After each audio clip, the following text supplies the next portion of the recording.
When you think about Toyota, what pops into your head? Reliability? For sure. Practicality? Probably. Maybe even a beige Corolla, right? For decades, that was their whole brand.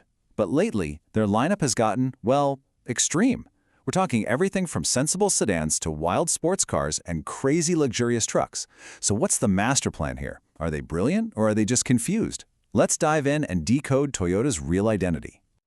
Okay, so check this out. On one hand, you have this, the Lexus LC500.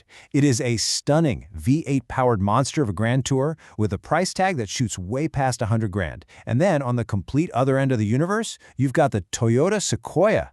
I mean, this is the ultimate family hauler, basically built for school runs and weekend soccer games. How do these two things even come from the same company? Right? It just doesn't make sense. How does one car company justify making both of these vehicles?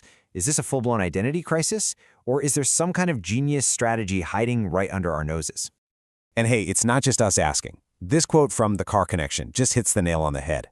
It's like, how can the company famous for the most sensible, practical car imaginable also build something that looks and drives like this? The math just doesn't seem to add up.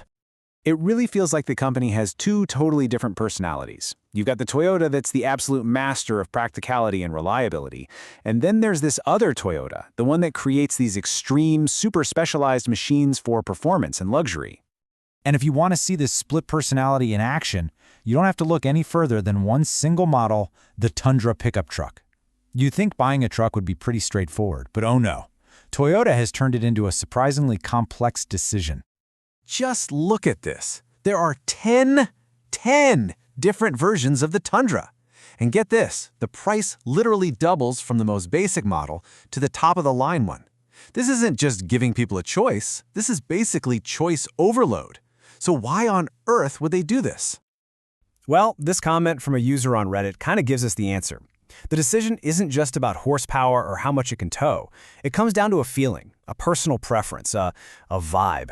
It's about figuring out which version of this truck actually fits your life. And this is exactly what it boils down to.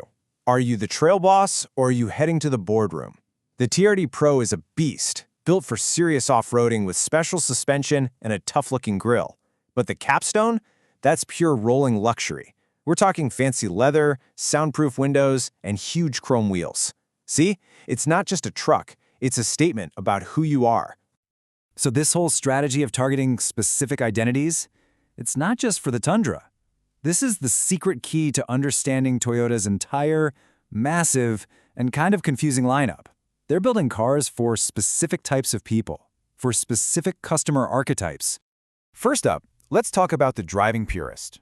This is the person who craves that raw, unfiltered connection to the road. For them, Toyota builds the GR Supra. It's a straight-up, unapologetic sports car. It's got a cockpit built entirely around the driver and, here's the best part, it offers a 6-speed manual transmission at no extra cost.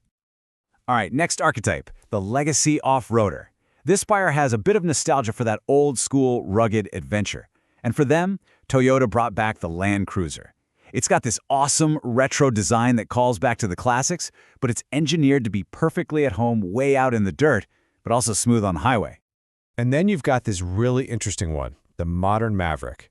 This is for the person who wants all the luxury but doesn't want the flashy luxury badge. And for them, Toyota created the Crown. I mean, yeah, its styling is polarizing.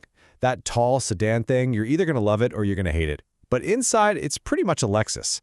It's a niche car by design, and that's the entire point.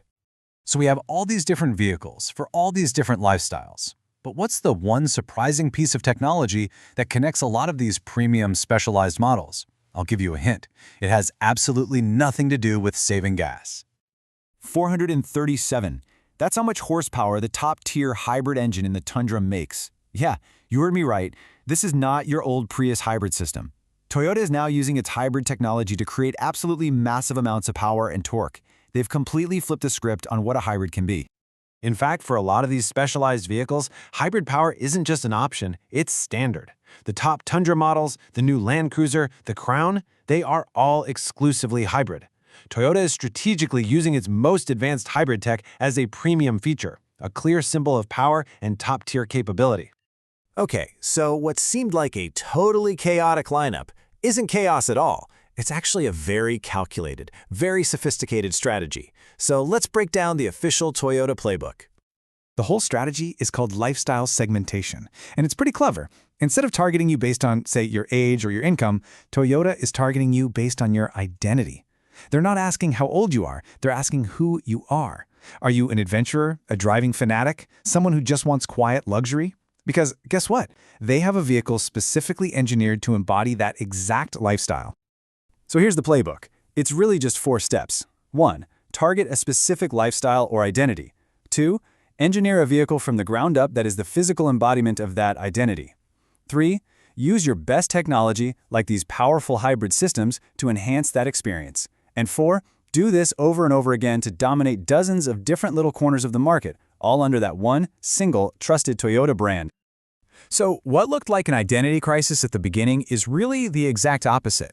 Toyota isn't confused about what it is. It's building a carefully curated collection of identities that you can go out and buy.